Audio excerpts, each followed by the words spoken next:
So I think everything's working. Sorry about the abort mission a second ago, but starting for real this time. I think it's all good. Just need to get a confirmation from people in the chat that they can hear me, and we can get down to business. Computers these days, am I right? They just don't know how to behave. Someone has to teach them some manners.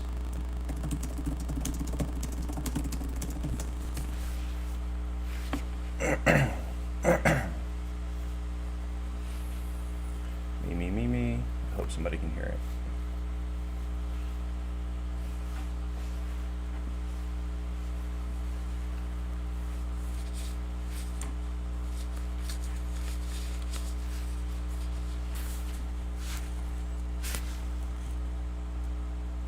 All right, cool. We have confirmation that audio is working, so excellent. Earlier when I was talking to myself and producing Dead Air, I was mentioning that Saketh recently reached 1700 and he came within 200 points of Vedanta, and so they're going to be having their fan battle today. There's been some beef and smack talk in the Discord, and so we're looking forward to a big fight. So let me see if I can maybe get Vedanta my bullseye. He's also going to be streaming, so give him a follow if you would like to support. Okay, so alright, they've already gotten to the first game, so, and they're off to the races.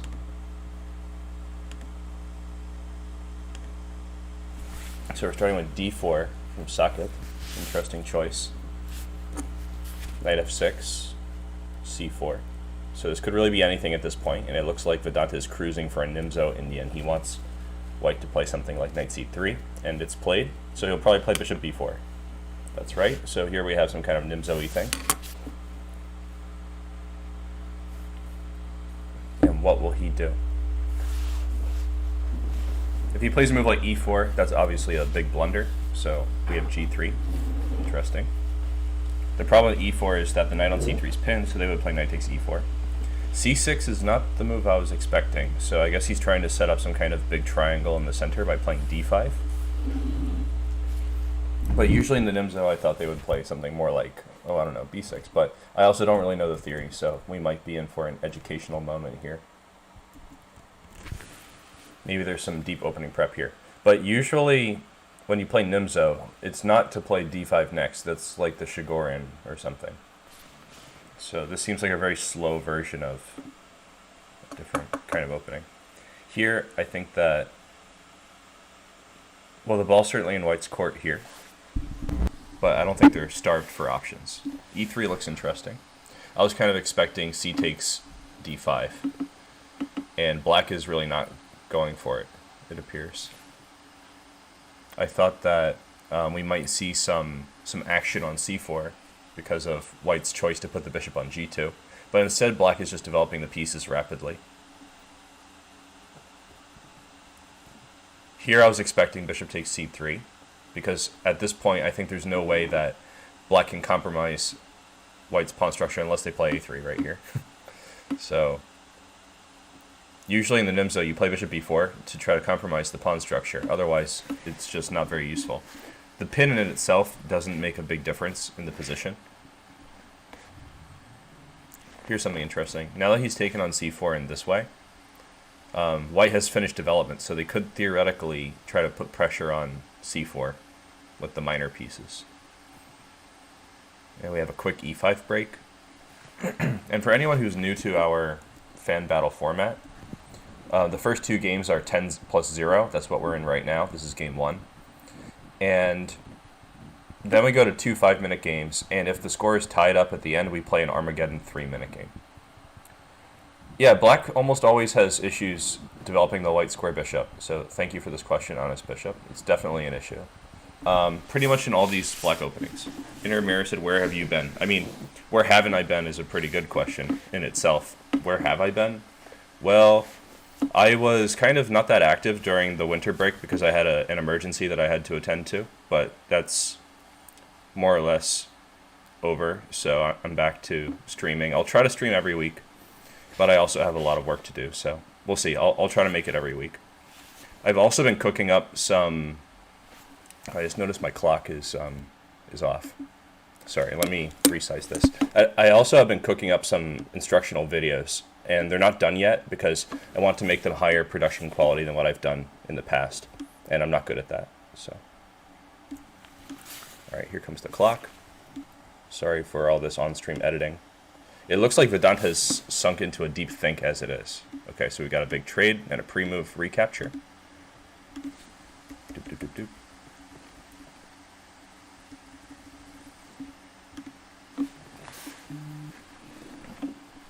Yeah, it was tricky for a minute there in December.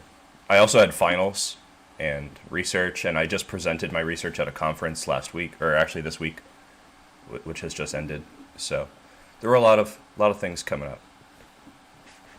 It was tricky to get the stream going. Okay, so now Vedanta has a time disadvantage. It's not very much. It could magnify, though. It seems like he's thinking a lot more than Saketh. But I also think white is not necessarily punishing black for their awkward placement of pieces. Yes, I am a PhD student. That's correct.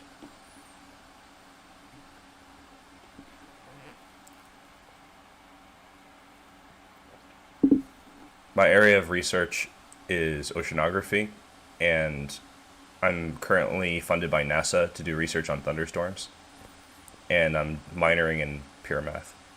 So that's what I like to do these days.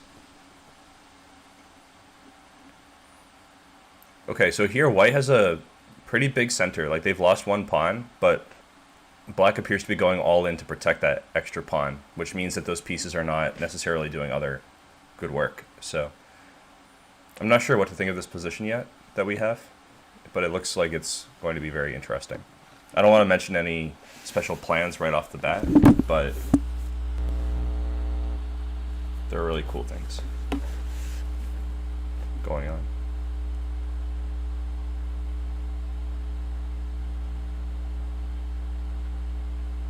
Alright, a4 is one of the ideas that I thought was kind of on tap.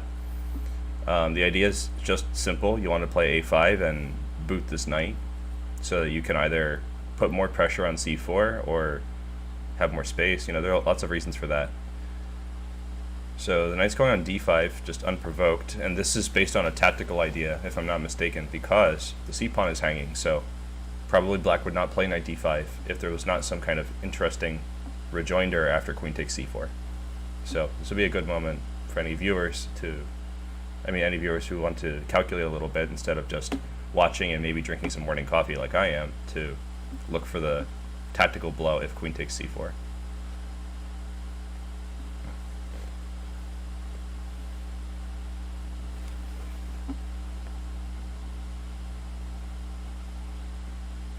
Bishop f1 is a good suggestion on his bishop. And here we have knight g5.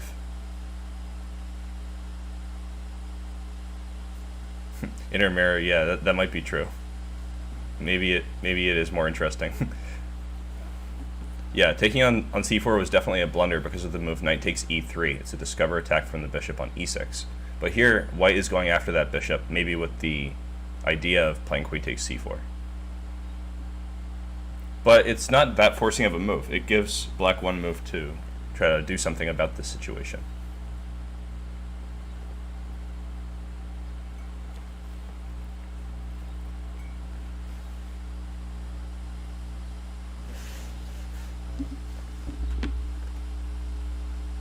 Alright, so we have knight to b4, trying to harass the queen.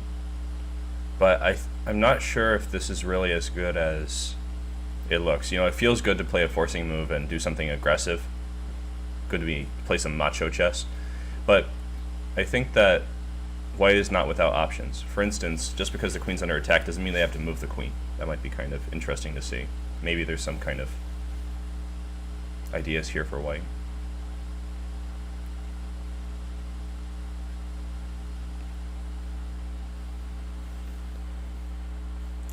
Also, even if there's no interesting ideas, like for example, oh, I don't know, knight takes e6, queen, and you're asking a question to the knight. So Even though b4 is an outpost square and black would probably like to post up with a5, it's not, it doesn't look that strong to me.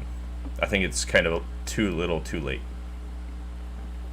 So queen d2 is white's choice of counterattacking move. I was thinking more like queen c3, but maybe it's all fine.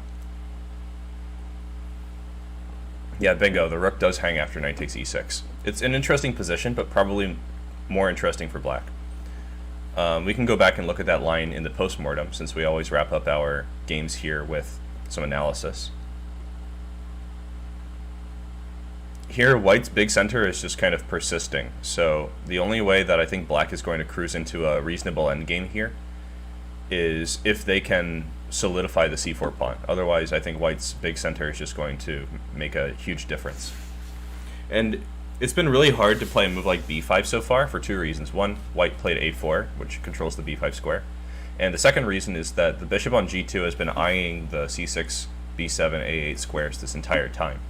So playing b5 would destabilize d5, and it would probably lead to like a full-scale collapse to try really hard to to protect c4. So a5 is played, going for counterplay, it feels like. I don't think black had to play so desperately as they did in this game. Maybe we'll interrogate the players and see how they were feeling about this. Yeah, a4 is often very useful, but it also has a distinct downside. If black plays precisely, I think the b4 square frequently turns out to be even more useful than white's control of b5.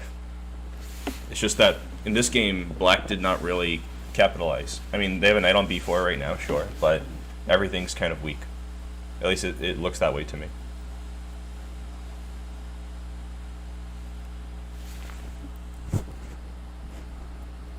You might think, okay, they're up a pawn, so if they lose a pawn, it's not a big deal, right?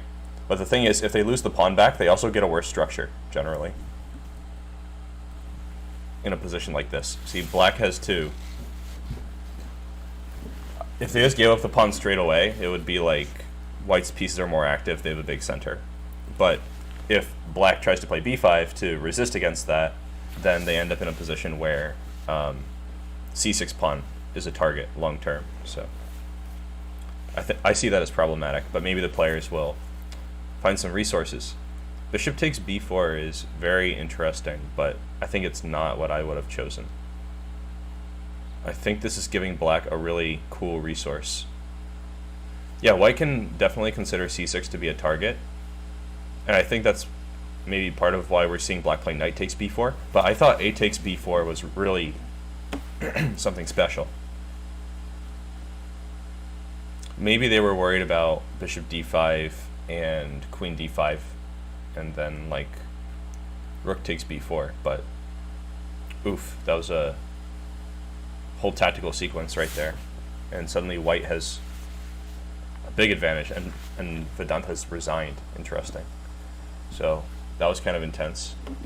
And instant we have e4 from Saketh.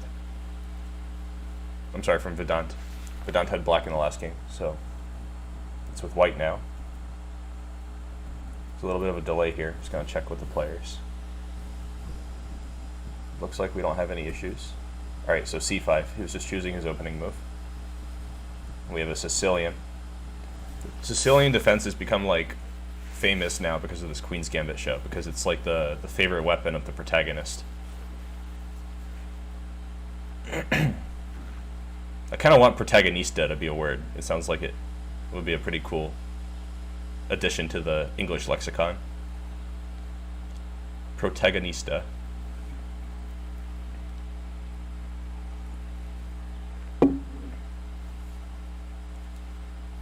Yeah, he is kind of slow in time pressure, but he did have a big advantage, so I think he would have converted it pretty easily.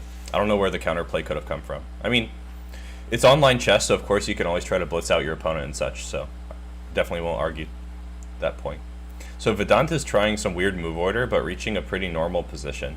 When he's playing knight e2 to play d4, basically anytime you play d4 in this position, black has to take it, because your other options are not strong. For instance, here, if black plays, well, maybe they could play d5. I only just thought of it for the first time now, but usually if you play a move like knight f6, then white gets to play d5, and they get just a really fantastic version of a d pawn opening. So here we're transposing to a variation where the knight goes from g1 to f3 to d4. It's just the same position, open Sicilian. And here we can expect a6. This is the con Sicilian that Vedanta has been favoring recently. I always get mixed up, actually. There's Khan, and there's Paulson, and there's Taimanov, and they're all kind of similar. So I'm pretty sure this is Khan, though.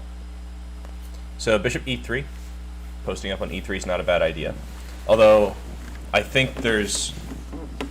maybe this is just a different line, not necessarily a better line, but knight takes c6 is also kind of interesting in that scenario. Knight f6, f3 to overprotect e4. This looks kind of slow to me, but maybe it's also theory and I just don't know. The reason it looks slow to me is that black always wants to play a move like d5. And I'm kind of just wondering why not right here. Why not play d5? We get a free move. Alright, and d5 is played.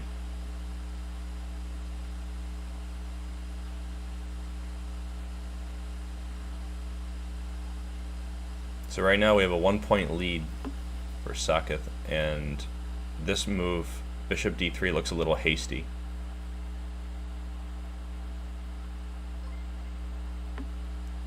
Welcome, beginner players. Thank you.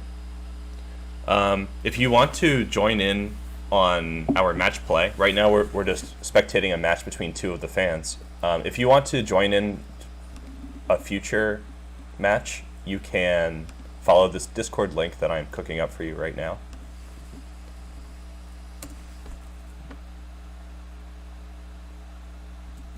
Nothing like a little chest pain to kick your day off.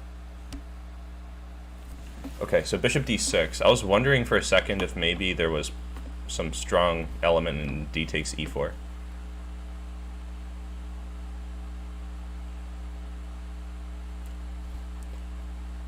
Welcome, Rimscora, also known as Legend Herbal. We haven't done any birds recently, but if you want to play a game with the bird on stream, you could always join in our fan battle for next time. I've been doing this about like once a week. I took a little break in the December because of finals and life. But, you know, I'm here if you guys want to play fan battles. You just need someone within like 200 rating points of yourself to challenge, and you can play all the birds you want. Bird's opening, for anyone who's not initiated, is a somewhat dubious line that starts with f4 on move 1. And despite its familial resemblance to the Latvian gambit, where black plays f5 on move 2, it's not the same. But they both share that intriguing element of doing something that seems so bad and it turns out to be so good sometimes. Feels like you're breaking the rules. What are rules for, if not to be broken, right? So things have evolved a lot here in this game. Hey, bird is not god-awful, it's only regular awful. I've played it sometimes. Someone once told me that it was disrespectful for me to play f5 against them in a tournament. That was kind of a low point in my career. Having people telling me that my opening choice is disrespectful. Alright, so anyway, bold move here from Vedanta, castling long when black's pieces are kind of right there. But white is way up in development. At least it seems that way for now. It takes like maybe 2 moves for black to match the pace. I'm going to drop a quote here for my Twitch users. Yeah, good point. The opening's only disrespectful if you lose. If you win, they're not going to be like, that was disrespectful, man. I guess I just got to win more, right? Actually, I'm like barely playing now. I'm just training for when tournaments start again. I think Blitz is not really that good for your overall chess ability, because you can get away with a lot more, so you're not forced to find the good solutions. Now, this bishop takes h2 move is extremely dubious to me, unless there's some kind of awesome tactic just lurking here. I think what we're going to see here is a tactical blow from white. Yeah, rook takes h2. The idea is if queen takes, there's bishop c6. Yeah, I'm glad you're still watching. Chess is a great sport, even if you're not playing. In some sense, training is also like watching. It's just active watching. Okay, this castling is extremely debatable to me. I'm not sure how I feel about it. But if we see a hasty bishop move, we're probably going to be losing that rook. Yeah, I think here, things are just turning around and around here. Like, I thought that rook takes h2 was really good, and now black just made it even worse. Now the queen's hanging. What is going on? Could we not just take that queen, dude? Hold on. Is there a checkmate here or something? He just resigned before there's any queen hanging. Wow, so that was... They just aborted the game because it's a 10-minute by accident. We're going to the 5-minute phase here. That game was just ridiculous. I was almost like at a loss for words. Let me see if I can get his perspective here. What are the players doing? Hold on.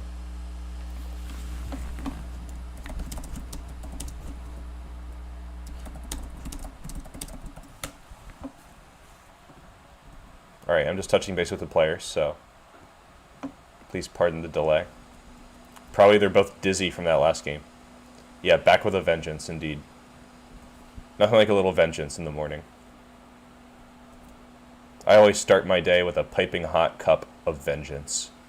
And Vedanta, it appears, is doing the same. Hold on, my screen's dark. Oh, okay. We're in. Good. So we've moved into the 5-minute portion. Saketh starting with d4 again, which brought him good luck against Vedanta in the first game. Space Godzilla 95, welcome. What state am I streaming from? I'm streaming from Louisiana currently. I was streaming from New Jersey a minute ago. And I've streamed in other states in the past, like New York, Nevada. But right now it's mostly Louisiana because I'm here for school right now.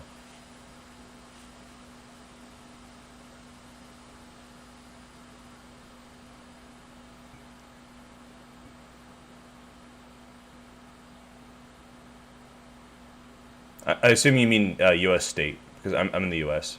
I'm not sure where everybody's from right now. Some people stay different. I mean, stay up really late for different time zone streams. I look different? I hope it's a good different. Yeah, I always encourage people to donate so I can get a haircut, and a few people actually did, which was fantastic, so here it is, my haircut. Thank you. I can't see you, but I'm sure you look great too. Alright, so we've got the same pawn structure as last time. We have the pawns on h2, g3, f2, e3, d4, c4, blah blah. I'm still curious to know if black is going to... Alright, there are two questions for me here. Like, is white going to avoid the worst pawn structure with bishop c3?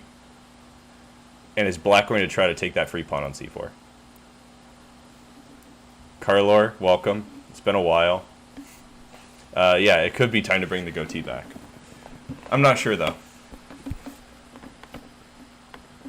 Better than Tata Steel is, like, the highest praise, basically. So, appreciated. Yeah, the blunders are certainly on a lower level than what the Grandmasters are doing. I mean, they play, like, 30 moves of theory, and then we have to talk about this equal position. Like, what's going on here? It's just kind of guesswork. But yeah, here we have blunders hot and fast in the 5-minute portion. I'm not so certain about this position for black. The reason I'm not sure, I mean, he got the e5 break-in, which is cool. But he also has this bishop hanging out on b4. I feel like that could be problematic at some point, since he can't really take on c3. So he's trying to open the e-file and get at white for not castling their king, I'm guessing. But knight takes d4 just looks pretty nice for white. Could this be the silver bullet for Bulletsickel, also known as Vedanta, where he's just going to have some technical difficulties against d4? That could be interesting to see in future matches. See, Vedanta will accept a challenge against basically anyone in his rating range, and we'll stream it. So if you guys want to test his opening knowledge and force him to actually learn something besides the scotch, This is a great way to do it. Maybe you play d4 against him. Everybody gang up on Vedanta. Now, Saketh, we already know his Achilles heel is time pressure, but he's been playing pretty reasonably so far. He also did recently make a big jump in his rating, which, you know, I'm very skeptical about ratings in general as a statistically minded person. But it means something when it changes. We just don't know exactly what it means. A bird aficionado? I think there's a word for that, like a birder or something. Speaking of birds, I read a very interesting article about how 4-month-old ravens are reportedly more intelligent than adult apes. And on one hand, this sounds like really crazy. We're like, all right, so little birds smarter than apes? Whoa. But also, like, who's really shocked, you know? Ravens have been known for being smart for like thousands of years. Welcome, Arif. We're just seeing more crazy things happening in this game now. You're just in time for this knight to get kicked to A8, it looks like. Which, on the surface, looks quite pathetic, but I think it does have a future, as long as no blunders happen. Here, I think that there was a missed opportunity. I'm not sure. They're playing really, really fast right now. I thought that white would play queen d2 or queen d3 just now. Honest Bishop, that's a good point. It does depend on how you measure intelligence. My personal belief is that intelligence is not a relevant concept, which is not popular whatsoever, especially since many people's egos depend on it. But you're talking about something pretty objective. There's a test for ape intelligence. It's just like a puzzle-solving aptitude thing, pretty basic intelligence measure. And they adapted it from hand tasks to beak tasks for the ravens, so it was a pretty good comparison, from what I could tell. So the rooks are doubled on the d-file, which kind of spells doom for the rook on c8. If they could just trade the rook on c8 for the rook on d1, it might not be so bad. We're also seeing 2 bishops against 2 knights, which can be fascinating. I think that...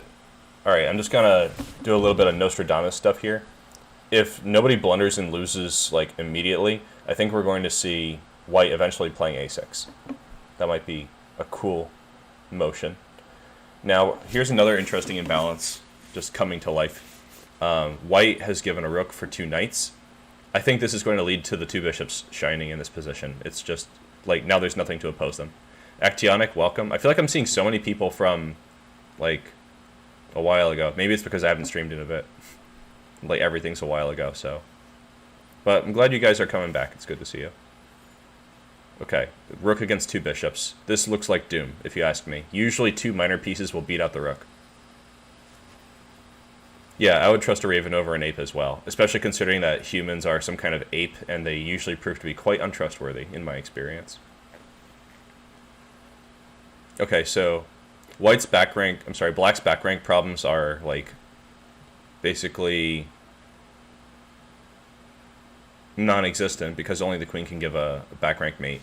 But I think they're going to have concrete issues on these. Ooh, there's queen takes e4 with check. Oh man, now it's so crazy. There's a checkmate coming up, but they can defend with queen g6, that's right. They also had queen h7, but this is the active choice. I still think white is better, believe it or not. h4 with a pretty transparent motive, if you ask me. Yeah, if you have to put a number on it, maybe that makes sense, but I think thinking in terms of numerical evaluations in chess is not very useful.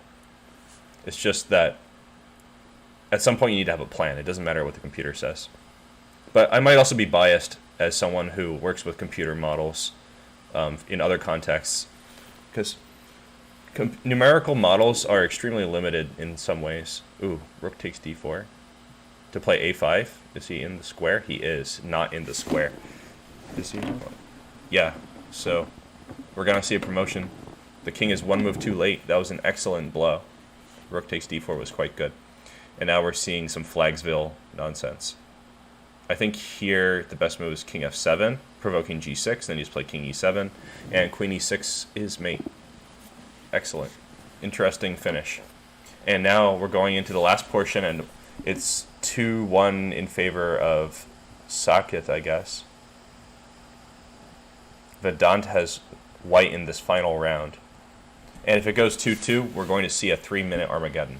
And I will not be able to talk that fast. We're just going to watch and be blown away by their moves. This is a pretty decent move order for white against the Scandinavian. It's a weird choice for Saketh, but I guess he's had luck playing the D-pawn against Vedanta. So even if it's not very good, which is smarter, a Raven or a Stockfish level 1? That sounds like a whole philosophical can of worms just waiting to burst.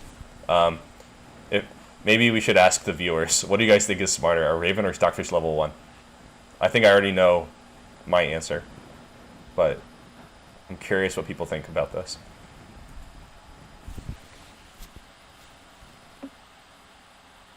This is not a very ambitious setup for Vedanta, but I think he's trying to just get Saketh in time pressure, and so it doesn't matter what opening he plays as long as he doesn't blunder.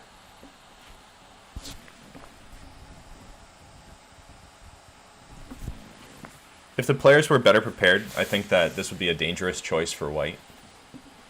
That sounds like me just trying to hype it up, because people are usually condemning Scandinavian defense, but basically white has to play a very limited set of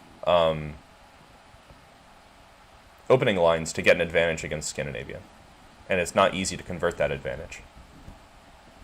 Birds eat fish, ravens smarter. Okay. Stockfish eat nothing. But stockfish is a fish. Okay, there's just no way this is going to work. If this works, I'm going to be blown away. Knight takes g4 for 2 pawns. It seems so desperate, just sharpening the play for nothing. Yeah, d4 is an excellent move. The idea is to play bishop e2. It also stops e5, I guess, which is not that important in my opinion. Okay, so see, this would be a cool... Oh, no, this is just terrible. No way. So, what is going on here? I think that the best thing to do when you're sacking a minor piece is to get every single piece into the attack. And here, black sacked a piece and is trading everything. All he's going to end up with here is, like, sort of passive pieces and a passed h-pawn that is like a symbolic advantage, not really anything. But, of course, blunders could happen. He's just trying to make some forcing moves here. I think bishop takes g4 is really good. Yeah, there it is. Maybe I lost track of who was playing in the last game. The score right now, yeah, it is 2-1. That's correct. So I think I misspoke a minute ago. Queen g5. Ooh, maybe I missed something. Queen g5 looks pretty good. Even rook... Yeah, queen g5 is cool. Yeah, I was a little hasty there in condemning g4. But still, he has to play it a little bit precisely here. Not that precise. I thought it was f5. Because now... Well, actually, this protects the rook on h8, so that makes some sense.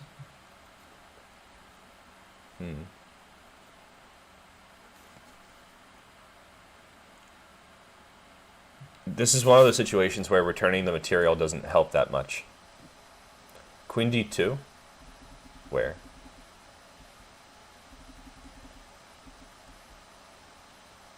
Oh yeah, definitely it was better that he didn't take the bishop on g5. That's true. What's going on here? Pawn takes his check. Queen takes is forced, I guess, but then the rooks are just flying in. I think this is pretty close to the end. What are we gonna do? Yeah, that's kind of forced.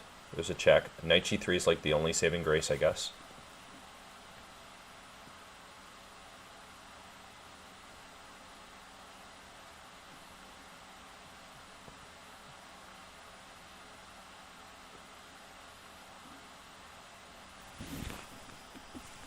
Black is definitely in the driver's seat, so somehow this sacrifice on g4 is working out.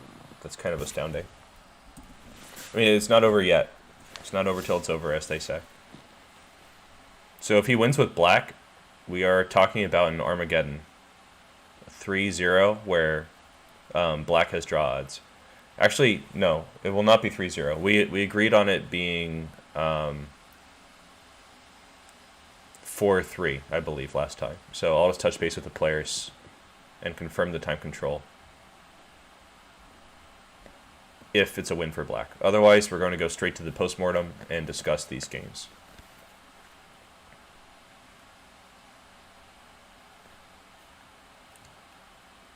So here, Rook H1 looks very tempting because you want to stop the queen from invading on any squares here, like Queen H2 or Queen H3. However, there's a problem. Actually, there's just lots of problems here. Rook H2? Well, if you play Rook H1, I think we're going to see Rook takes G3 check. I think that's the problem.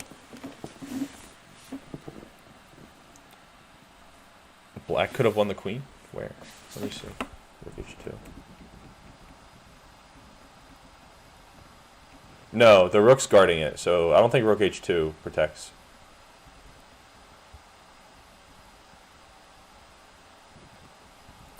I don't think it wins the queen because it was guarded by a rook. I thought about that too, but I didn't see any chance.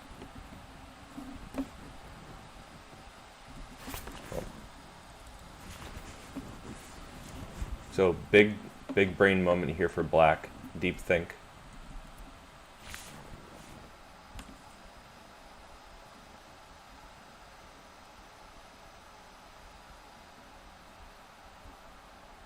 How many times am I gonna like disconnect and go live?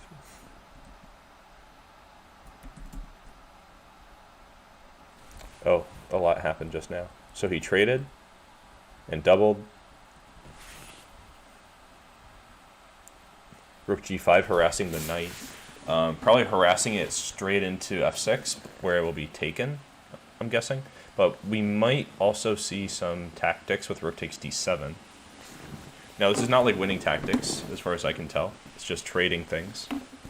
But I think it's quite practical to try to go to a rook endgame for drawing chances. It's just that this is a really, really bad rook endgame. So it'll depend a lot on whether or not Saketh can make something out of it. That does not look good. I thought rook takes F5 was possibly drawing. Actually, no, maybe not. It was a cunning moment. We'll have to come back to that and check. I think it's just, it was not actually good. Okay, so looks like the A-pawn's falling. That might have been avoidable. White's resigning. That's crazy because rook endgames have so many possible drawing resources.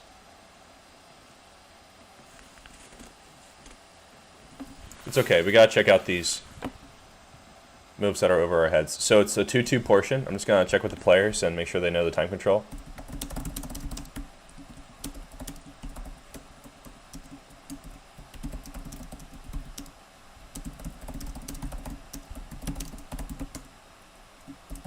Alright, so what I'm telling them is that it's going to be a 3-0, but Black adds 1 minute for White, so it'll be a 4-0. But Black has draw odds, meaning if Black draws the game, they actually win the match. So that's how it's going to be.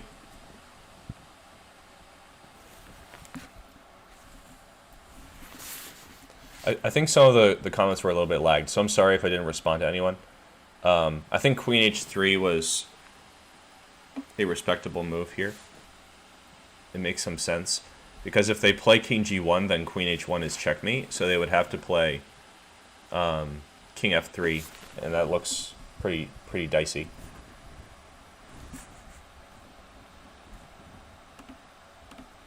So we're just waiting for the players to figure it out. We're going to do a toss to decide.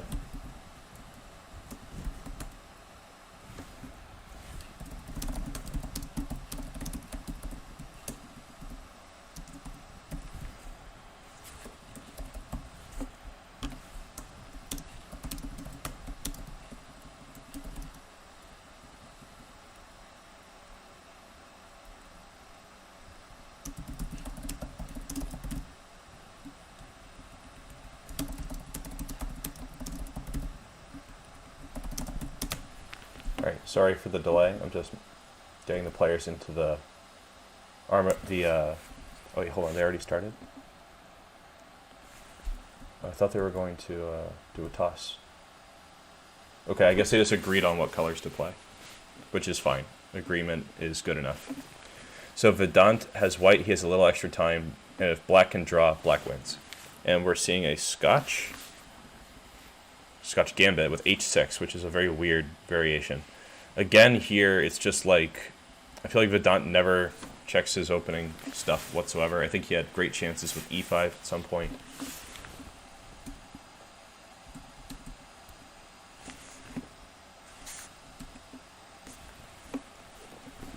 Black's position is not enviable nevertheless, because h6 is just such a, like, not useful move. We've already gone over the critical lines in how we reach this position in a different fan battle. So if you're interested in the opening theory behind the Scotch Gambit, check out any of the matches where Vedanta has been the defender or challenger. I think Vedanta versus Chuni was the first one where we talked about the opening theory in detail. Little opening lesson there, if you want to check it out. So here, white has forced mate. That's crazy. Can't believe that Vedanta is choking so... I'm sorry, that Saketh is choking so hard here.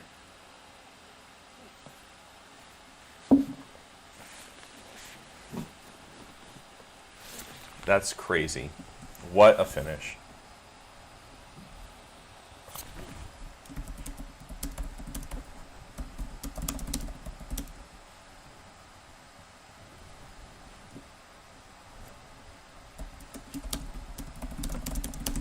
So now we're going to get in the voice channel with the players. I was just communicating with them. And we're all going to talk about how this went. So we're going to get in the secret voice channel. And hopefully there will be no nonsense. So let's go to, I guess, the profile here. And click on the first game, and we'll start right there. Thank you for the raid, Blitzical, on Twitch. Alright, so the first 10-minute game is where we'll start. Let's see if the players can get in it. Alright, so Memeing Master, hey, welcome. So, yeah, I see. He's probably handling his own stream right now. So we'll wait for him, and then we can get down to business. So how was the match for you, though? Feeling good about how you played? Yeah, you just choked in the last game. I think it could have been your match.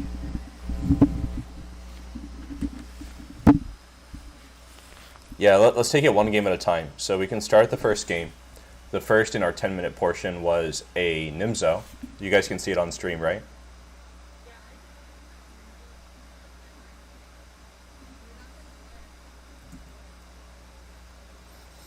Yeah, that's a good choice. I think Vedanta doesn't play that well against d4. So, but you have to be a d4 type of guy if you're gonna, play chess.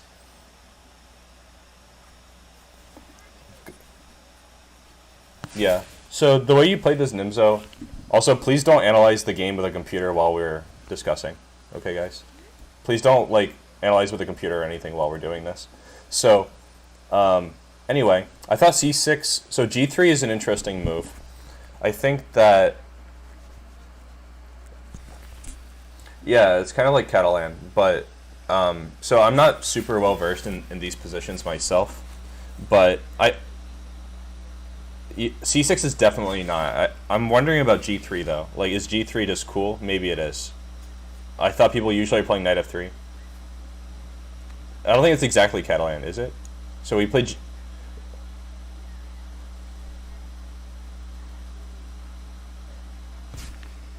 I'm gonna open up the light chess opening book. So G3 is such a low ranking move, but it still has a lot of games, so it could transpose. Let's just see what name it gives this. So it says Nimzo Indian defense, Ramanujan variation, and it says the challenging move is c5, which Makes sense. In like all the Nimzo lines, we want to play c5. And because they can play c5 here, I don't think we're going to get like a true Catalan.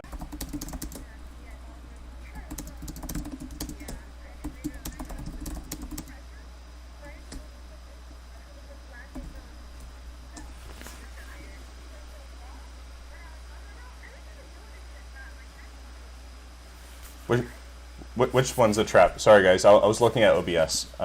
What trap are we talking about?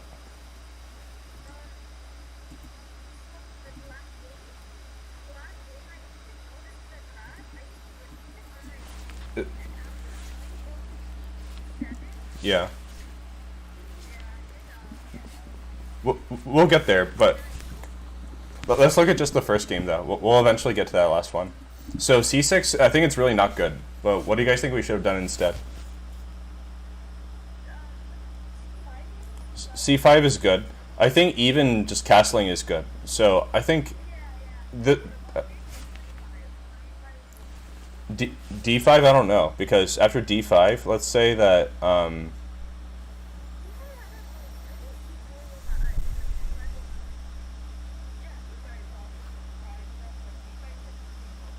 I don't know about c5 either. Like, you mean here, right? But what if they just...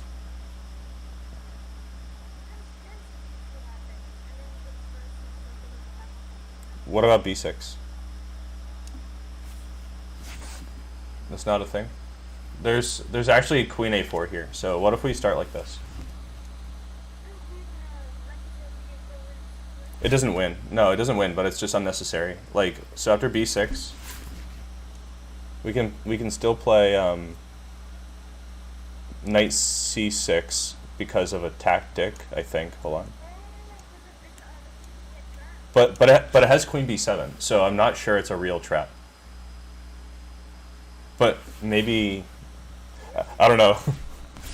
Bishop b5, yeah, that's a cool idea. But also maybe just a5. But it looks like too crazy though. Like if you play c6, I think the queen's getting out.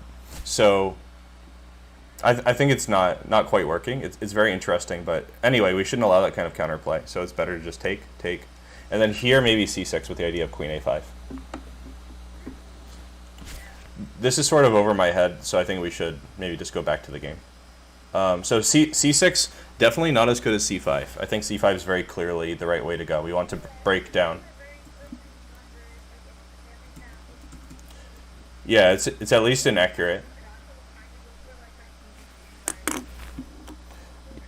Yeah, you can't just get both.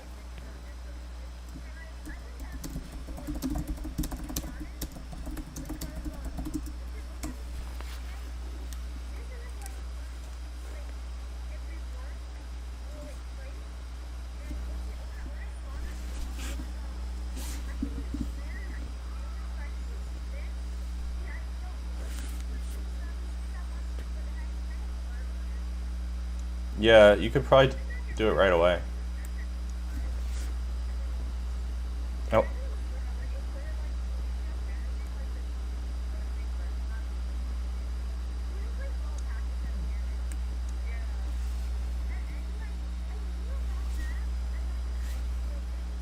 So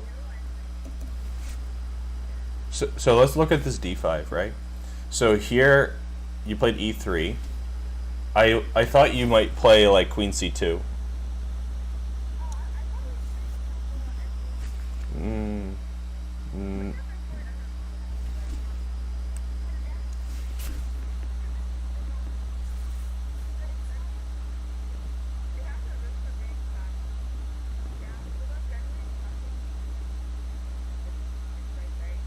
Yeah, let's say we play a waiting move like knight b d7, because it's sort of forced there anyway, right? If we play...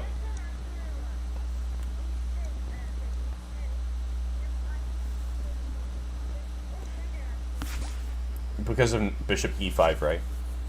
If it gets...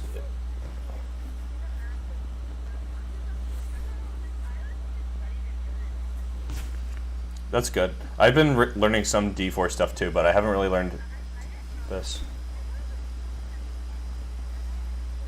If you have trouble with an opening, it's good to learn it. So let's see. I guess castling's good. Knight f3. I guess you could have also considered knight e2. I thought you might to try to avoid the doubled pawns. Like here, they can't play bishop c3 anymore, and it's just kind of like refuting their play.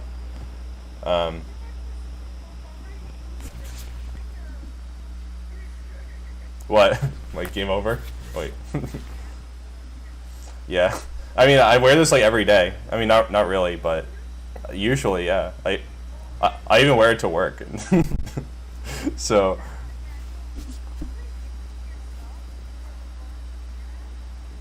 Mm-hmm.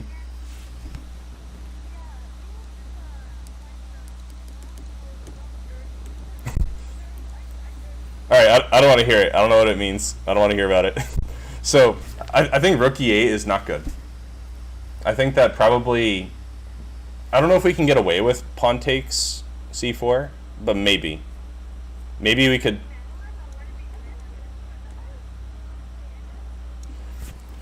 Maybe here. Because c6 is still guarded. Like, that's a small benefit of the knight being on b8, maybe. I'm not sure. I'm kind of just guessing here. But, like, let's say queen e2. That's probably a stronger idea, yeah. If anything, that's the way. Because if you try to just win the pawn back, this looks pretty stable.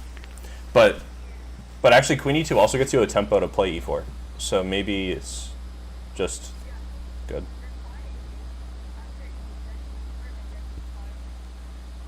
Yeah, I like white here. So I think that probably snatching the c pawn is like never good. I know Coach Luis would be able to tell us like exactly. This is kind of his. Yeah. Right now on stream, come on, can you just like wait and analyze with us? just wait like 2 seconds. You can make a study later on. It'll always be there. So anyway, I thought that getting the doubled pawns for white was kind of an accomplishment for black, even though they played all these kind of slow moves.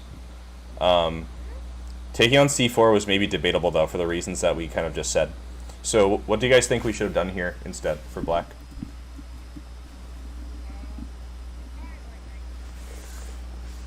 Knight e4. Okay. One second, I'm just checking on the Discord. Okay, cool. Knight e4. So we play knight e4, and the idea is like queen c2 and then f5, or what?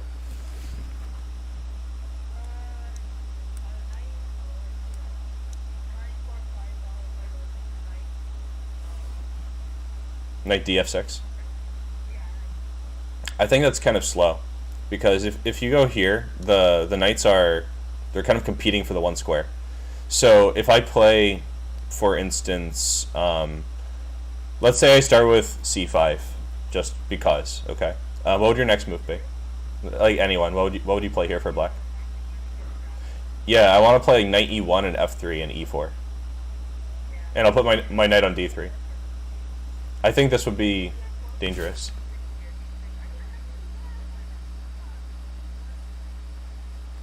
I'm sorry, did you say b6?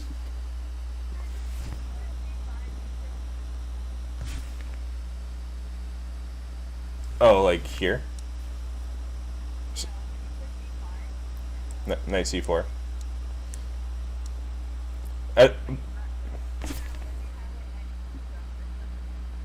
Oh, like here? And then after this, you'd play pawn b6?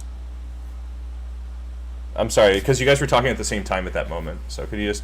What was your... Okay, so you want to play b6. Okay. So if you played this here, I think this also justifies white's play, because after something simple like this, I guess, I think that... Well, here's bishop a6, so we have to be a little bit careful. Yeah, bishop a6 is an idea, so maybe we take and then play not c4, but knight d2. Yeah, you can just trade, but who's this helping? I think it's helping white. You know, if you play... Maybe you could put your bishop on c4, but I'll just trade it away. Like, I'll go here. And if you're trying to stop me from playing c4 that way, I'll play bishop f1. And if you don't, like if you play maybe queen c7, I'll play bishop f1. And it is... Well, actually, this is my good bishop, so maybe that's not good. Maybe we should instead play like a4. And the idea is bishop c1 to a3.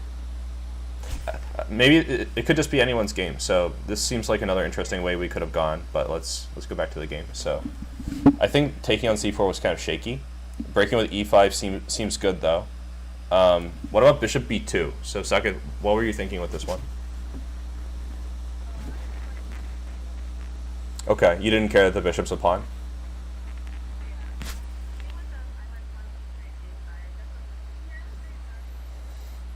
I think it would make more sense to play a4.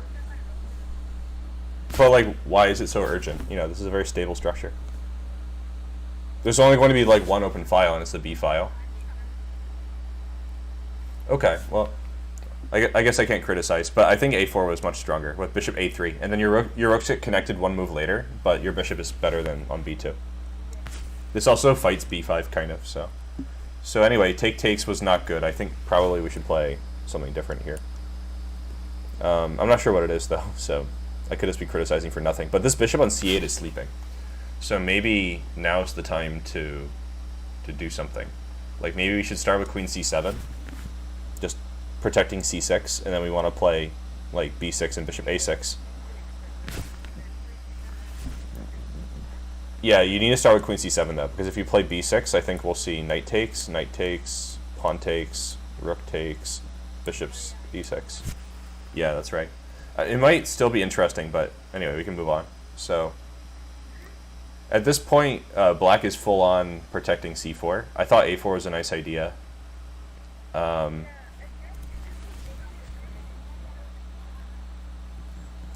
Black's like a pawn up, but the pawn's super weak, right? So I was not that sure that it was good. Knight b4 looks kind of good, but I felt that somehow you're just gonna lose the c pawn anyway. So I didn't like black's position here very much. Now after queen d2, I think maybe queen c3 is also good, but I don't see a reason to criticize. So queen d2.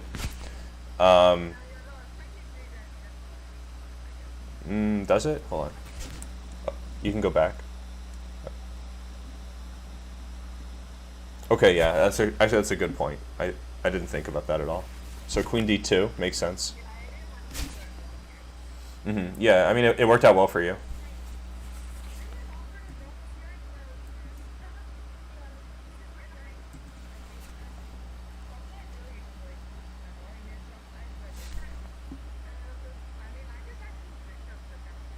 Against two knights, yeah. Like here.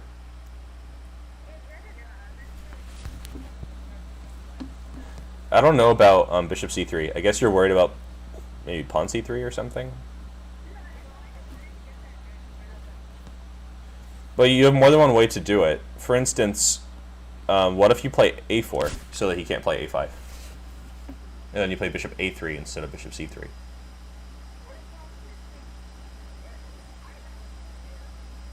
You have another way. You could also play rook a4 and try to take it. I think that might be even more forcing. Vedanta, what were you saying?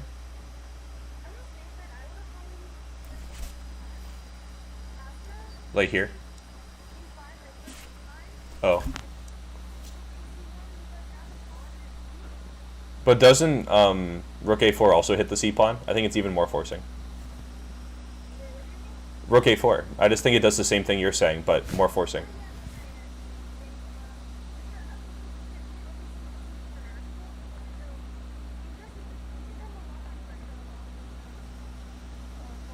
Okay. I mean, I guess to each their own. The reason I thought that rook a4 was better is that if you play a sample move like h6, you know, eventually they had to play h6, and we play rook a4. If you play a move like b5, we play rook takes b4, and that's two pieces for a rook. And if you try to protect with, for example, queen e7, then bishop a3 should win the piece. Yeah. I think this is all a little bit better than rook c1. Like, let's say you play the same, right? We play like this, and then rook c1. I think here they can just play b5 with some counterplay. Maybe not, because like you take and the c pawn's hanging anyway. But there's another idea here as well. Like, instead of immediately playing b5, we could play knight d3. And even though we lose the pawn, white also loses the bishop pair. For instance, rook takes, knight takes, queen takes. I still like white, so I shouldn't argue too much. I just think it's important to play a little precisely if you're going to get low on time. Sorry?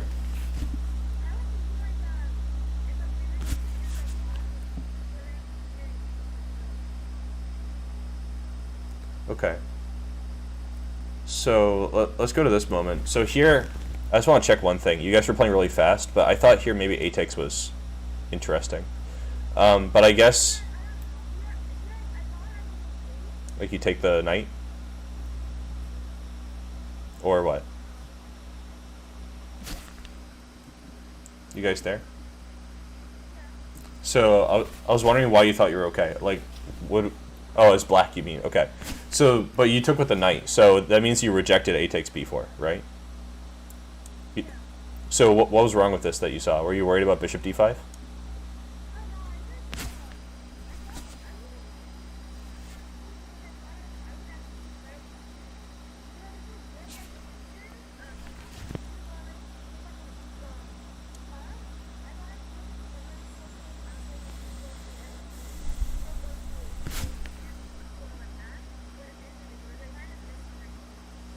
Yeah, it'd be cool if you could accomplish that, but then ultimately you would need to sack a rook on h2, and your other rook is out of the game. So that's what makes me worry. I think if you play like this, and then... So here, if white skips their turn, you just play like b3, and I think you're winning. So I think they have to try this.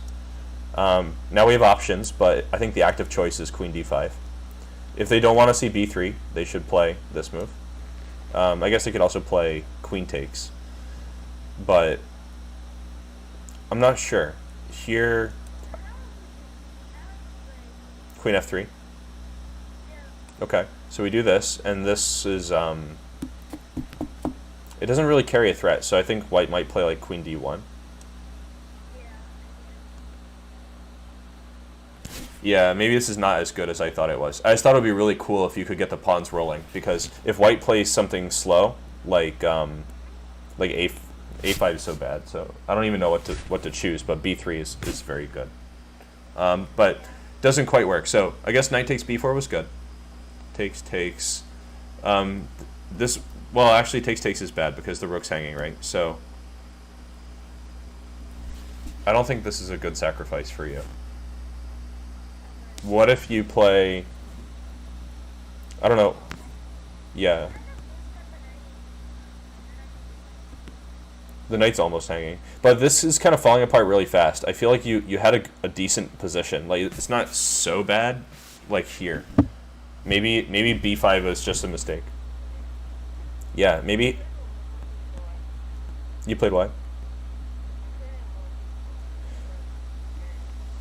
I don't think you were ever that much behind on time, but I think you mean like in terms of your moves, right? Slow moves. Yeah, I think that's kind of true. Maybe here as black you could try something like... The knight's pretty solid on b4, so I'm not that concerned about that. Maybe you just need to activate this rook somehow. So if we want to activate the rook, we could try perhaps queen c7. And we just want to bring the rook to e8. Maybe that was the way to go here. Okay, so let's see the next game. I think that was pretty much it for that one.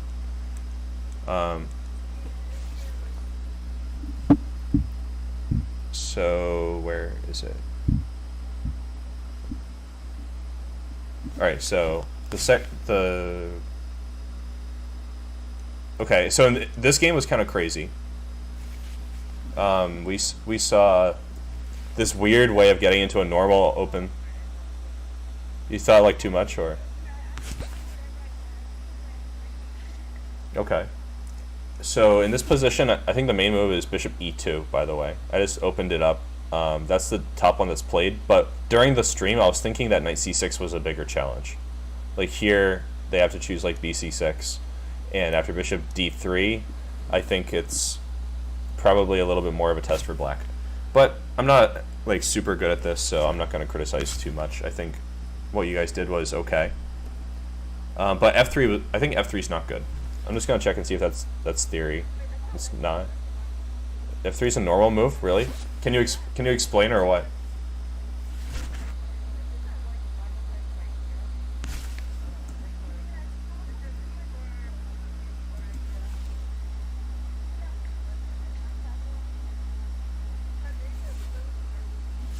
Yeah, I think it is because d5 looks pretty good.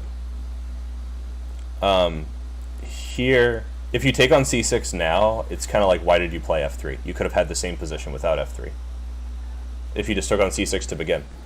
Now, bishop d3 was your choice, but is this not like tactics time? Is something happening here with like the knight on d4? I thought we would see this move. And obviously, if you take back on e4, there's knight takes d4. But there's a trick here, right? So, if we let's say we play knight takes, if we take twice, we lose because of bishop b5, and we don't have nearly enough material. Okay, that's good. Yeah. So, that's the tactical defense. But what if you take, but don't take again, and instead play like this maybe?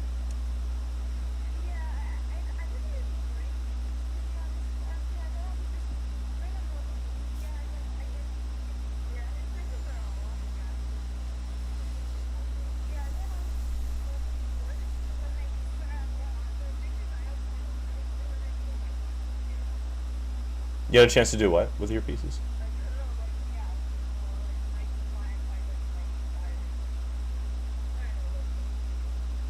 This one. I mean, this one. Hold on. Sorry, I'm using a new device. I'm not good at it. Right here. Yeah, I think that both sides are pretty active, but it should be just equalizing, in my opinion, because, like, white's space advantage is totally gone. Like, they don't have anything special in this position. It's just a normal, very equal position. But I guess you can play that. You know, it's a 10-0 casual takes, so not a big deal. Bishop d6, though, something's fishy about this to me.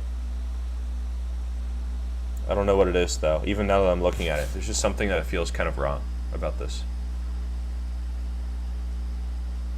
Is this a good isolated queen pawn? Like, let's say we take, and hold on.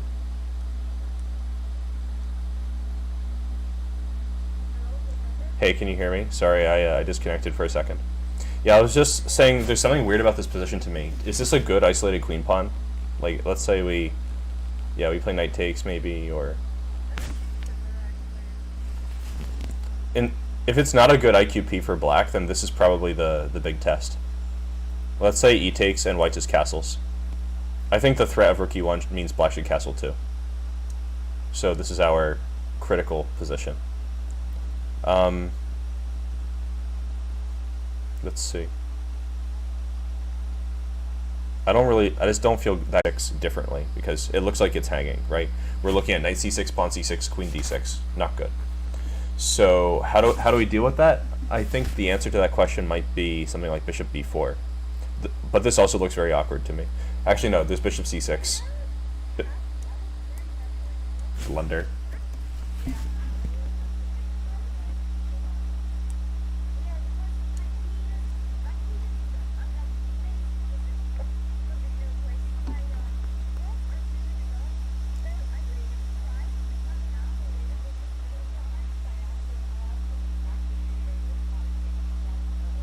You know what else is funny? Here, black just might be lost, so we need to go back and see where the problem was. Here, knight c6 is just winning, I think. After pawn takes, there's bishop takes.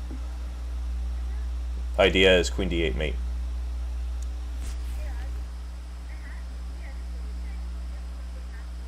So, you mean instead of all that? Like, after castling, play bishop e7?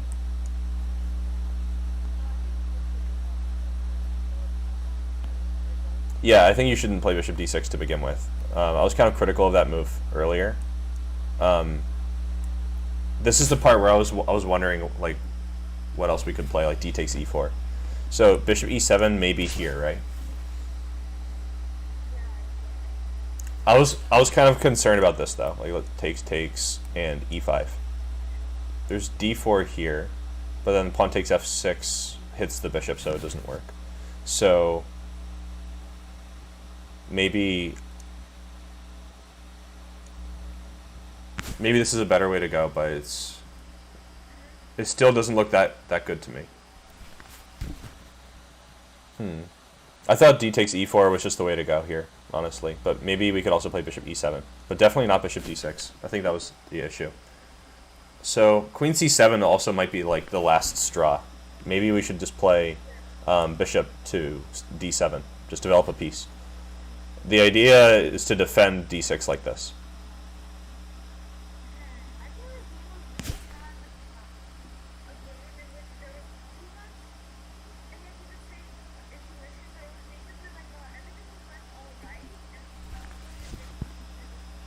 Also, hanging the queen was crazy.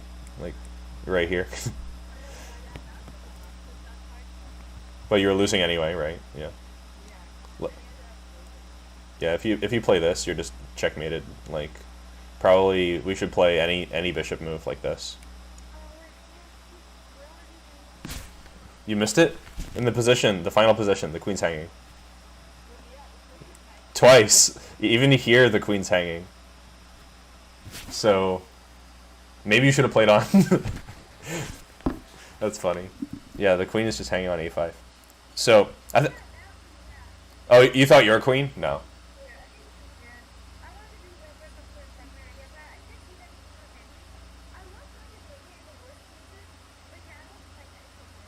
You mean like if you don't find mate, you'll take the queen? Yeah, makes sense.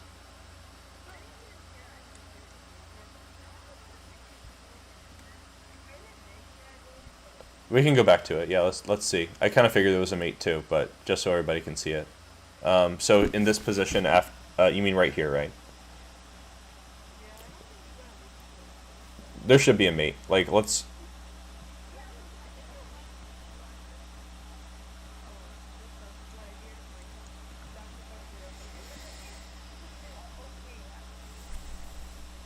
I'm just calculating for a second. One moment.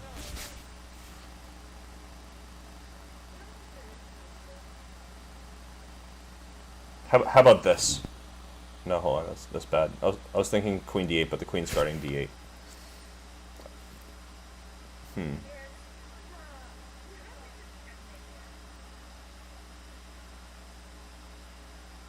I see some mates, but they're like too slow. I want to do a not too slow to work, but just like I feel like there should be something right away. Like, let's say we start out like this, for example.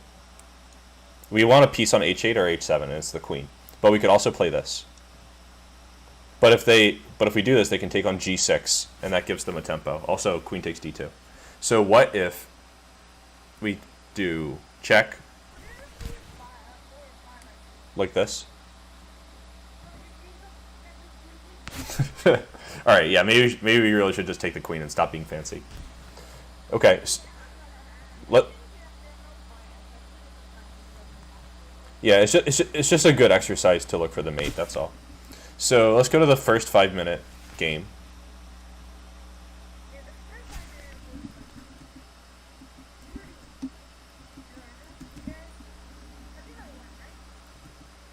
You tell me.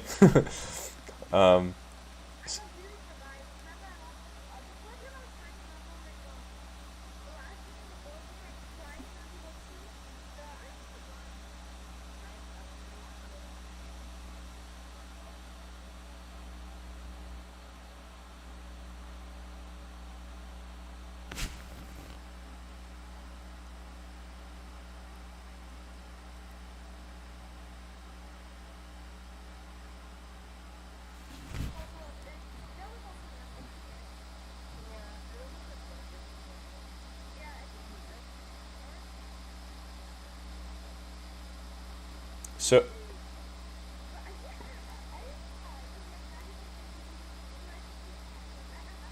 yeah, queen c2 is normal. Oh, you mean like he heard it? But you know, if you're saying it, it means you followed it too. That means you heard me. So you guys should not be listening to the stream. Like you. What?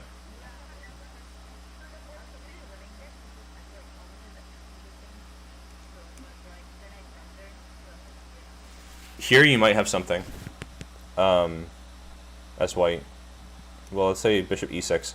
This might be a chance. Let's see what we can do.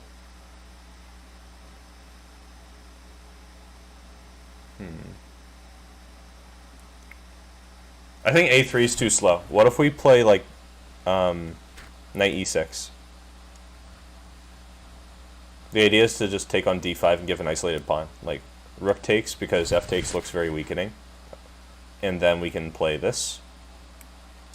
And then we can play... We can't play bishop d5 because after queen d5, queen c8, there's bishop f8. Actually, maybe we can. Hold on. Bishop d5, queen d5, queen c8, bishop f8, queen b7. No, the queen's on d5, so... There's nothing fancy here, but we don't need fancy. I think we can just put pressure. You know, apply it directly to the forehead, as they say. I think this pawn's just getting lost. Like, what do they do? Yeah, this just feels good for white. So I think you had a chance to jump on this, but you didn't pull the trigger. You played a3.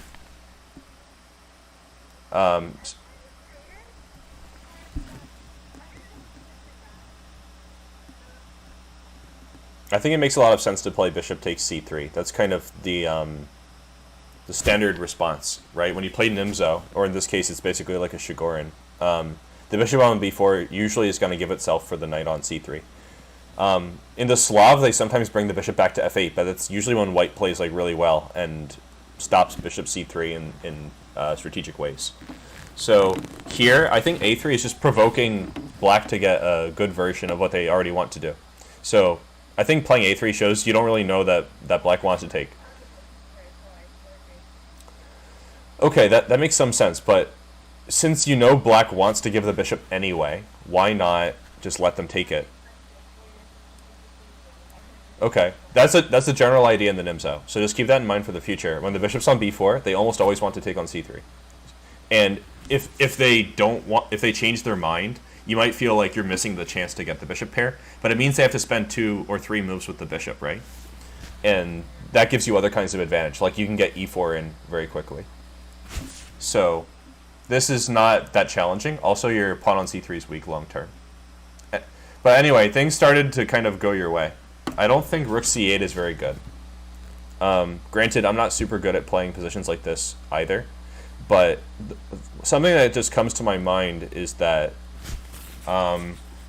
c4 is a weak square. So what if we play knight b6 faster? We're just trying to put it on c4. And if they play c4, this is actually a mistake as far as I can tell, because after knight b4, queen b6, we have... Maybe it's not a complete error. I was thinking bishop c4 hitting the rook, but even so, we could also play this move, c5. We're hitting the knight. We're protecting the knight on b4. This hangs the b pawn, but I just don't care. If they take it, you play this move. That looks good. Knight c6 technically saves the day, but you can take on c4 now. So I think it's not a big challenge. I think this is a cool way of playing the position. Knight b6, and they can't play c4. So maybe they would instead play e4. But if they play e4, it blocks their bishop on g2. So this is how the counterplay could develop. Maybe here we just play something simple. Knight f6 looks too simple. They'll play bishop g5. So maybe instead... knight c7 maybe. Am I breaking up too much, guys?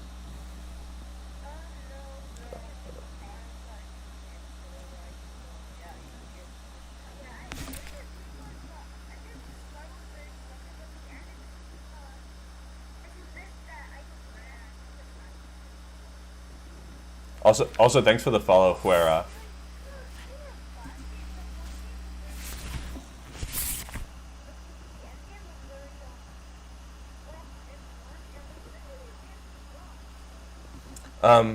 Let's go to that one in a minute. I want to hit a couple things more in this game. The next one is our last game, right? Oh yeah, 2 small games, right? So I thought knight d3 was a good decision here. But there's a small tactical problem with it that I see. Do you guys know what the issue is with knight d3? I think it's f4. Do you guys see any issue with f4? I think this is just winning a piece. I didn't say anything about this during the stream because we were playing pretty fast, but I think that's an issue. It was cool though to have the rook and two bishops against two rooks. You can really see how the bishops dominate the rooks in a position like this. Yeah, it's just kind of unfortunate that some blunders happened, right? Because the bishops were super good. Here, I think that instead of so queen c3 is a mate threat, right? But we shouldn't just assume that there's nothing better than a mate threat. I think that what you should do here is play bishop f5. You should have played h4. I mean, h4 is also good, but it's... Oh, that's later on, though. But that was after you already blundered a bishop, so I just want to talk for a second about this position. I think bishop f5 is a strong idea. Basically, the bishop is safe on f5, because if they play g6, it's weakening. After g6, it makes it stronger to play queen c3. And rook d1's really not much. Like, after king g2, there's no queen e4. And there's no queen a8. There's too many pawns in the way. So we're threatening mate two different ways. What was that?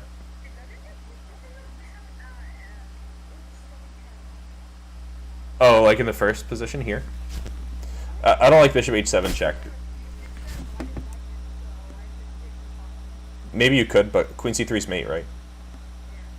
But bishop h7 after king h8, I don't think it's worth it to have your bishop hanging, right? Like, you could play queen c3, okay, but if I just play some normal move like... I'm just choosing, because there's like rook f6 and pawn f6 and queen to f8, there's like lots of moves here. I think just any move should be good. Alright, let's say I play f6. You have to move the bishop again, and where are you going to put it, right? Probably f5. But you gave black an extra move to consolidate their kingside, so I don't really think that's a very useful thing. So queen c3 was this was a blunder, and this is all just kind of time pressure shenanigans. What's up?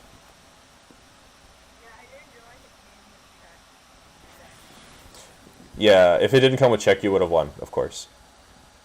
But whoever loses the king first loses. So, I thought that you guys played way too fast here. Like, I know you're down to a minute and a half, but this is such a critical moment. You have to at least come up with a game plan before you start playing fast. Here, g5 can only help black, because even if he doesn't notice rook d4, like we just take everything, then...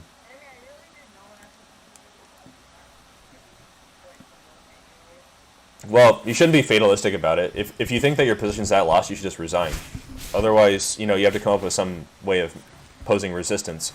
I think here, g5 is not the way. So that shouldn't be the first thing that comes to your mind. But then, what?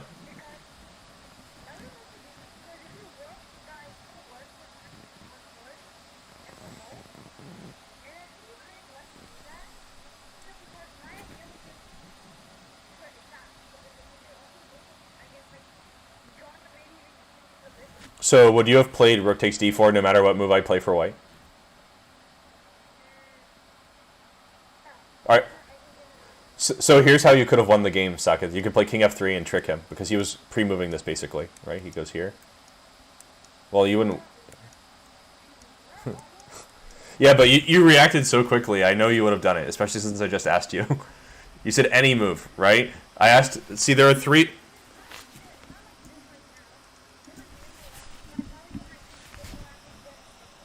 Okay, sure, but you can only move one piece at a time, right? Anyway, this was a nice finish. I liked rook takes d4. It was cool, and I liked the checkmate. It's a nice looking checkmate. Well, that's easy, right? Nothing they can do will stop you from pushing the pawn. Okay, so now we have two more, and they're really fast, right? There's this one. So here, we played a Scandinavian. I thought this was an interesting choice from Saketh, although it's not a very good choice overall. I think if you want to get more space as white, Vedanta, you should play d4 here.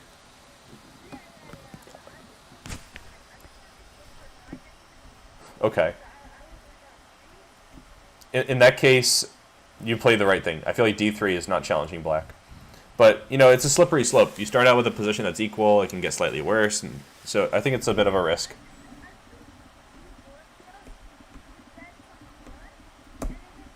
Well, you got it. You got the wrong kind of fun. You got fun for your opponent. Like, this position's very good for white. But even here, after bishop g4, I think you're just better. Like, d4, bishop e2, everything's good here. And here, I think even queen d2 is fine. g5, you just need to, like, not play queen h2. That looks really bad. What if you play queen d6?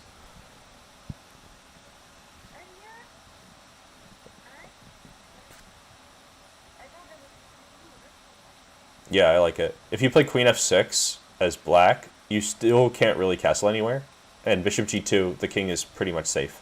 Like, so you could play h4 threatening h3, woo, scary, but I think that after, like, knight e4, you know, nothing's happening. White is just in the driver's seat. In fact, I'm starting to smell tactics. I'm getting that, you know, that whiff that maybe some tactics are happening here. Because I'm looking to see, like, where could they put their queen that I could play queen takes d7. That'd be nice. I guess there's not really any place, but, you know, I'm starting to get that feeling that maybe things will get sharp. So queen h2 was too passive. And bishop g4, I even got kind of tricked on stream. I said, oh, bishop g4 lights out, but then queen g5 is a really nice idea. So probably here you had to play, like, bishop g2. Just, like, stay in the game, that's all. And if we do more scary stuff, I think knight e4 is killer. Like, knight d6 is coming. Nothing that can be done. So the rest of this was kind of just Blundersville.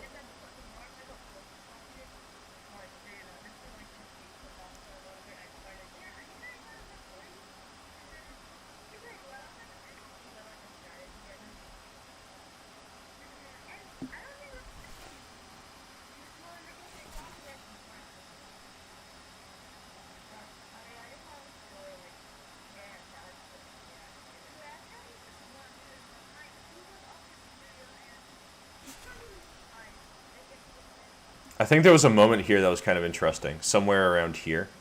So queen f4 feels a little bit suspicious to me. There's just something about it. First, I'd just like to highlight for the viewers that after rook h1, this is mate, because the knight on g3 is pinned. So that's kind of what makes me smell blood, as they say. Let's say we play queen to h2. You cannot play king f1 because of rook takes g3. So you have to play this one. Oh, but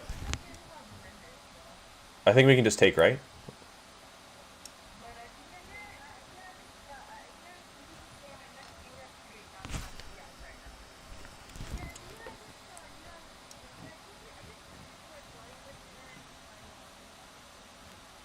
Here,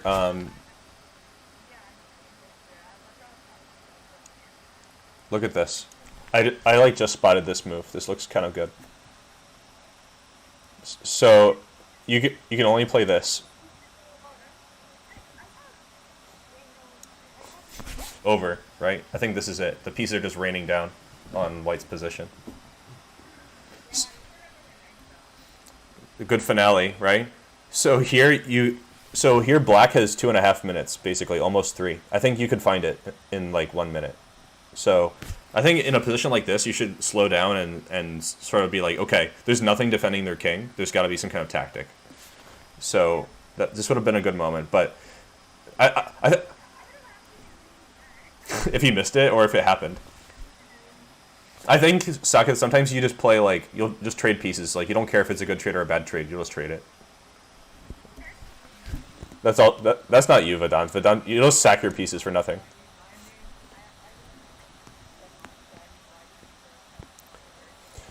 Well, it's not more complicated. It's just more thinking, and I think you don't want to do that. here, for example, like, your rooks are good. Your worst place piece is the knight on d7. Why play rook h7? That's how you, like, slowly get a worse position from a good position. But anyway, things worked out well for you, so let's just go on to the next game. Okay, so this one's the final, right? I know, you mentioned it like 10 times in the middle of the other games. I'm glad you're happy, though. Yeah, it just depended on him blundering, though.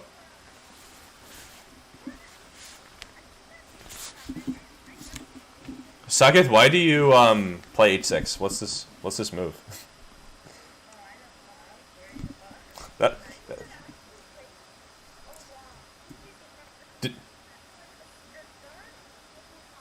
Come on, that's a joke. Like, here, let me open it up, all right? So it's like the 8th move. No, it's knight f6, bishop c5, d6, bishop e7, bishop b4, g6, then h6. Oh, for you? Isn't your opponent usually your own brother? Come on. that doesn't mean that it's a common move. Okay, we could share it afterwards, just not right now. But h6 is so bad because, like, why would you take on d4, which is, like, ambitious? You're like, I'm gonna take over all your stuff, and then you're like, oh no, I don't want you to play knight g5, so I'm gonna play h6. So it's not consistent. If you're gonna take on d4, which I think is the best, you should play either knight f6 or bishop c5. They're both good. If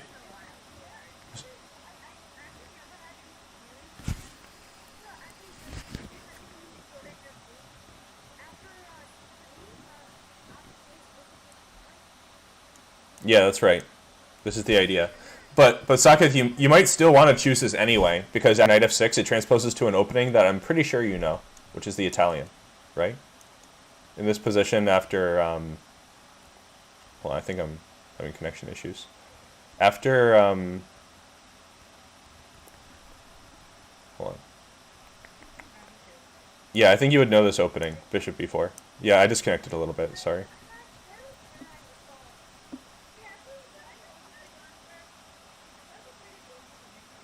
The Danish is bad. You should not play that. Don't play it. Just don't. Like, if you want to get good at chess, play the main lines. So, Scotch is okay. It's just, I think it's too easy for black. Like, even here,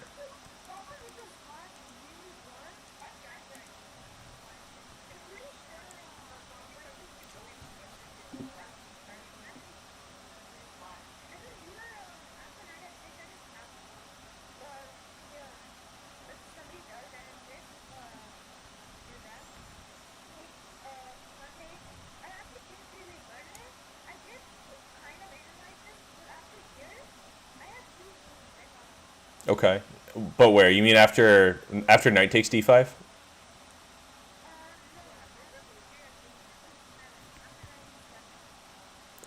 Yeah, but we shouldn't rush ahead, because knight d e7 is obviously bad. What would you do against bishop e6?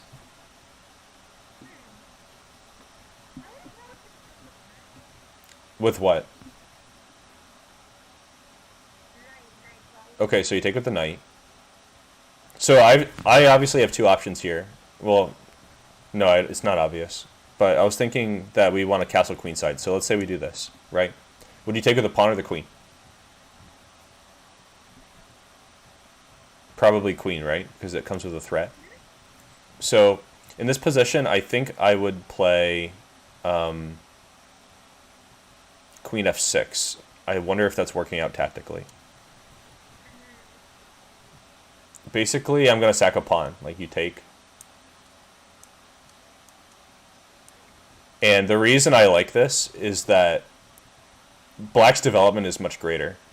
If you play something ambitious like rook e2, rook d8 comes with a mate threat. You have to block to get your pieces in the game. And then I think black is pretty much just equalized. Yeah, down a pawn, that's a fair point. But I find it difficult to develop white's pieces. Let's say I play like bishop c5, which is not even maybe the best move.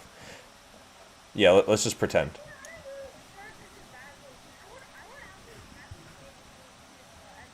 Okay, maybe I'm just wrong about this. I felt black had a good.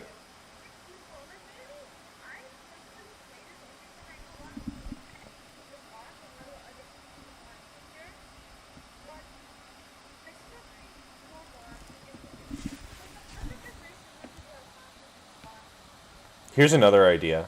Instead of queen f6, which is maybe too ambitious because you know what you're saying, it's kind of comfortable for white. We could also just defend against the threat of bishop d5 by playing c6 and then play queen b6. White is still very behind in development. Like, let's say they play knight d2, kind of normal move. Queen b6 comes with tempo because you don't really want to trade pieces. So you might play like knight f3 because, I don't know, it's hard to avoid this queen trade. And I'm going to castle long. So I think black is doing good here. And this is after playing h6, which is such a bad move. So I think the Scotch, it's kind of, I think it's easier for black. But knight e7 was a blunder. A couple times in this match, Saketh, you had an opportunity to develop one of your other pieces, and you moved the same piece again. I think you should keep that in mind. You should at least consider bishop e7, if not bishop e6. Don't rush. Don't rush.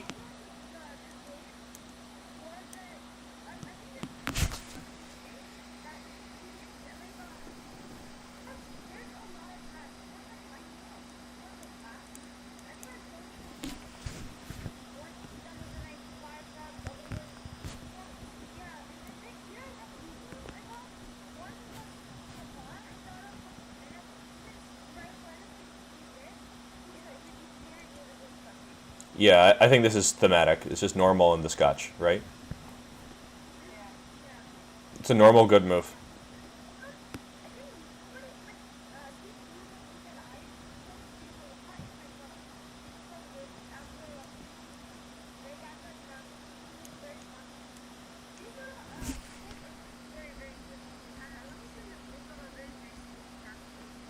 Sure, why don't you just post it in the chat so that everybody can see?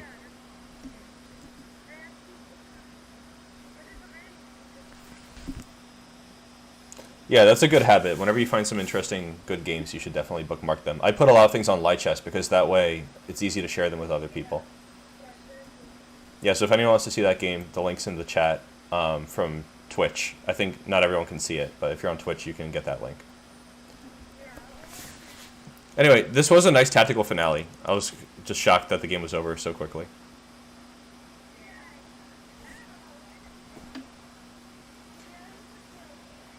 Yeah, but don't accept it. You should think it over and see if you can avoid that next time, because this was a good match, and I look forward to seeing more good matches from you guys.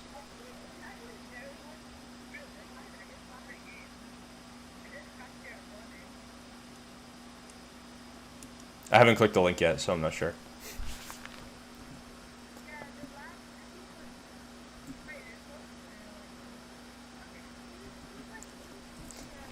So guys, do you see any other things that we should discuss, or can we wrap it up here? Sure. All right. Thanks for playing, guys, and hopefully I'll see you next time. Yeah, go for it. Anyone who wants to support our players, you can follow them on Twitch and YouTube and all that, and other Discord servers. All right. Did you post it? All right. Take care. Yeah, sure. No problem.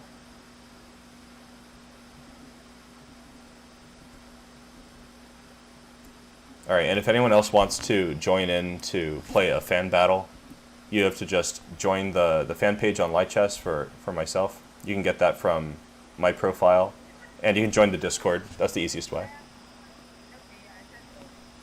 All right, great. So thanks for tuning in, guys. Sorry about the small connection issues, and hopefully see you next time.